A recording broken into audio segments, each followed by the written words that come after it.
Je te souhaite la bienvenue dans cette nouvelle vidéo tarot. Donc aujourd'hui, je te présente un tarot qui vient tout juste de sortir. Je l'ai même reçu ce matin. Donc j'en profite pour faire la review aujourd'hui. Il est tout neuf, je ne l'ai pas encore ouvert, donc on va le découvrir ensemble. Je m'excuse par avance si tu entends du bruit dans la vidéo. Il y a des travaux en ce moment dans ma rue, donc c'est le bordel. Donc j'en suis désolé. J'essaierai de faire au mieux au montage pour que le son soit le plus agréable possible pour toi. Donc, c'est le tarot des créatures extraordinaires de Chris Hahn. Donc Chris Hahn qui a déjà fait plusieurs oracles, dont un que je t'ai déjà présenté ou que je vais te présenter. De toute façon, la vidéo va sortir sur le mois d'août. C'est l'oracle des créateurs sacrés, qui est un oracle que j'adore.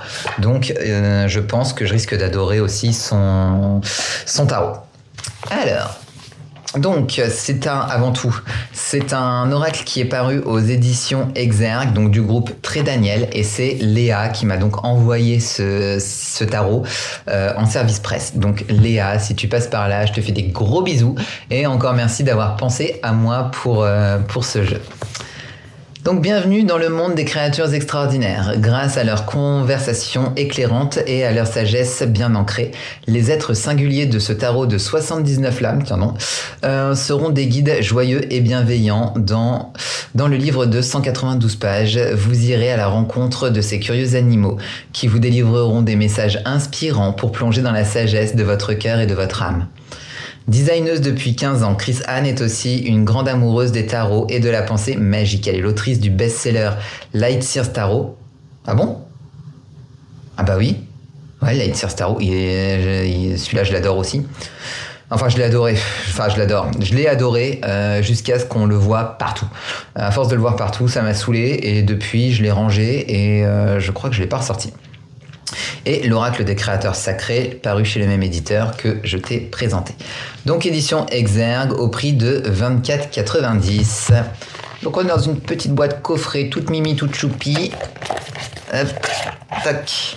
Oh, c'est beau. Avec l'illustration partout. Et elle promet d'être toujours extraordinaire, car cette magie nourrit son âme. Sympa. J'aime bien, c'est beau. Donc, on a un petit livret, donc avec, bon, pas forcément les explications des cartes.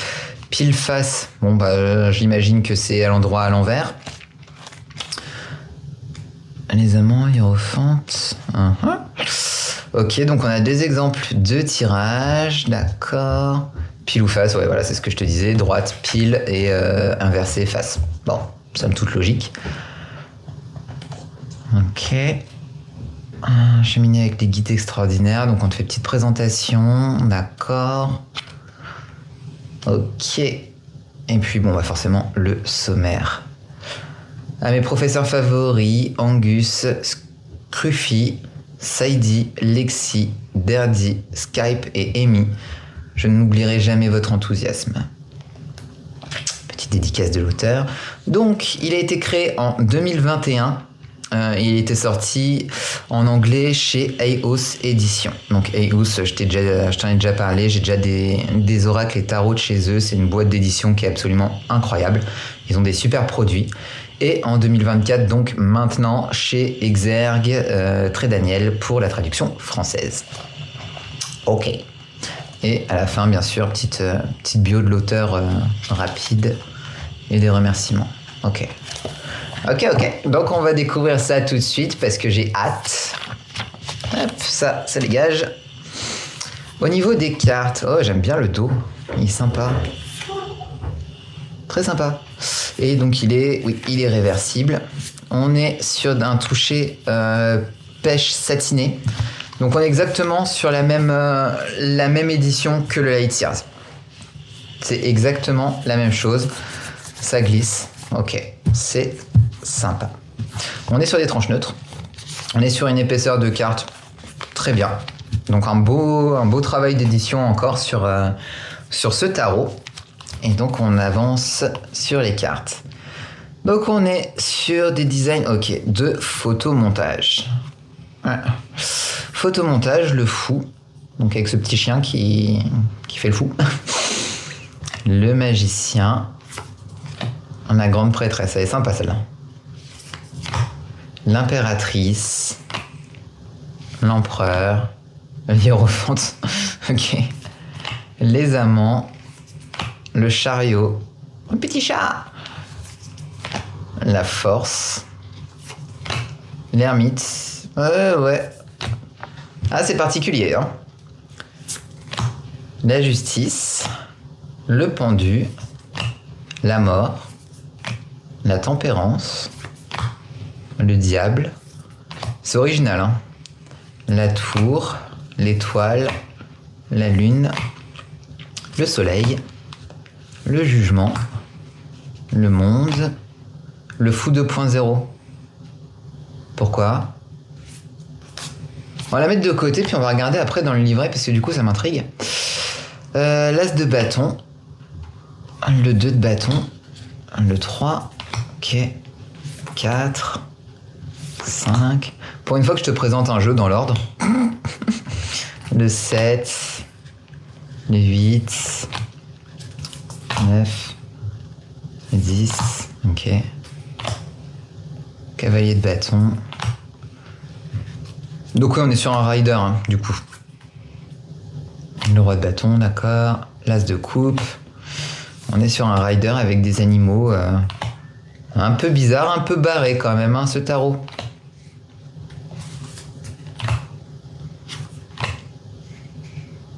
On est sur un... Il y a des cadres. Moi, j'aime bien ça, en général quand c'est borderless. Après, le fait que on ait des petits éléments comme ça qui sortent du cadre, je trouve ça sympa. Ça donne un peu une autre dimension visuellement aux cartes. Donc oui, pourquoi pas. Je sais que vous êtes beaucoup à aimer les visuels avec des photomontages. Moi, j'en ai pas beaucoup. C'est pas ce que je préfère. Là, j'aime bien. Bon, il mériterait peut-être d'être approfondi, hein, parce qu'il m'a l'air un peu barré quand même. Un petit peu barré. Ah, elle est sympa celle-là, le 6 d'épée. Là, on a l'impression un peu d'avoir un trip sous acide quand même. Hein. Je veux pas dire, mais quand même. Et denier, ok.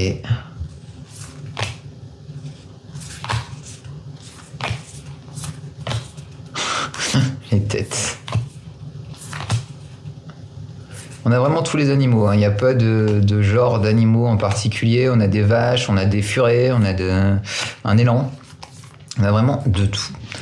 Bon. Bah écoute, je saurais pas te dire si j'aime ou si j'aime pas. Déjà, je déteste pas. Déjà, c'est un bon point pour moi. Voilà. Et on avait dit qu'on irait voir ce que c'était que le fou 2.0. Alors, où est-ce qu'ils l'ont mis? Alors, on a le fou qui est en 0. Ok. Il existe 2 fous. Voir page 70 si le vote correspond au fou 2.0. On va aller page 70. 70, le fou 2.0. Donc on a l'interprétation côté pile. Déjà vu. Debout d'un voyage inédit, mais pourtant familier. Amélioration et ascension, nouvelles énergies, croissance, expansion, répétition des cycles, potentiel et opportunité. Nouvel acte de foi, se préparer à l'aventure et au changement, acquérir davantage de compétences, faire confiance à l'univers, atteindre un nouveau niveau de conscience. Ouais, bon, ça on est sur le fou classique. Inversé, donc face pour le coup. Temps de réflexion, absence d'orientation, naïveté, témérité, répéter des leçons, ralentir au seuil de la nouveauté pour observer, s'assurer de posséder ce dont on a besoin et d'avoir appris tout ce que l'on est venu apprendre avant de s'élancer dans l'inconnu. Donc là, on est sur la description du fou classique. Ouais. Donc, on va voir ce que ça dit. Ah, dialogue avec le chien 2.0. Comment vos actions passées vous ont-elles préparé au présent? Comment vos compétences, votre savoir et vos leçons acquises peuvent-ils aider à ouvrir votre voie au futur? Avez-vous le sentiment de connaître ce lieu? Parvenez-vous à discerner les cycles du changement récurrent de votre vie? Ouais. Le fou est le cerf-livre des arcanes majeures. Il marque à la fois le début et une fin. Lorsque nous parcourons les leçons de vie, Nous remarquons que l'apprentissage est infini. Les mêmes histoires se répètent-elles encore et toujours dans votre vie, sans que vous en tiriez de leçons nécessaires, ou vous élevez-vous en évoluant et en apprenant sans cesse à devenir meilleur. En tant que gardien et intendant de la vie sur Terre, vous avez toujours l'opportunité de grandir. Si vous le souhaitez, vous pouvez vous reporter au Fou, page 26, en prenant conscience du fait que ce nouveau départ constitue la nouvelle étape. Vous êtes prêt à vous lancer avec enthousiasme dans une nouvelle expérience, un nouveau cycle, en vous améliorant. Pensez à l'énergie de l'ascension, à la connaissance élargie et à la spirale de l'évolution. Ce nouveau soutien vous souffle qu'il est temps de l'écouter et d'agir. On n'a pas grande différence avec le fou 1.0, quoi. Ok. Bon, pourquoi pas, c'est peut-être parce que, je sais pas, peut-être que l'illustratrice, l'auteur, hésitait entre deux visuels, ça aussi ça arrive, hein. Qu'on hésite entre deux visuels et que du coup on ajoute une carte supplémentaire. Parce qu'en soi, au niveau de la lecture, il n'y a pas de différence entre le fou original et le 2.0. Donc je pense que vous tombiez sur l'un ou l'autre, ça ne changera pas votre tirage. Ok, pourquoi pas. Donc voilà pour cette petite présentation de l'oracle des créatures extraordinaires. N'hésite pas à me dire dans les commentaires si ce jeu te parle, si jamais tu as envie de l'acquérir. Donne-moi aussi ton avis sur les visuels, hein, puisque comme je disais, vous êtes nombreux à aimer les photomontages. Moi, c'est pas forcément ce qui me parle le plus. Donc éventuellement, après, si vous avez un tarot en photomontage que vous aimez en particulier à me conseiller, je suis preneuse, hein, toujours. Donc voilà, faites-moi part de tout ça dans les commentaires. Je t'invite à t'abonner à cette chaîne pour être prévenu lorsque je posterai une nouvelle vidéo par ici. En attendant, on se retrouve sur Instagram et moi je te dis à la semaine prochaine pour une nouvelle vidéo tarot. Je te souhaite tout le bonheur du monde et je te dis à la semaine prochaine. Bisous bisous.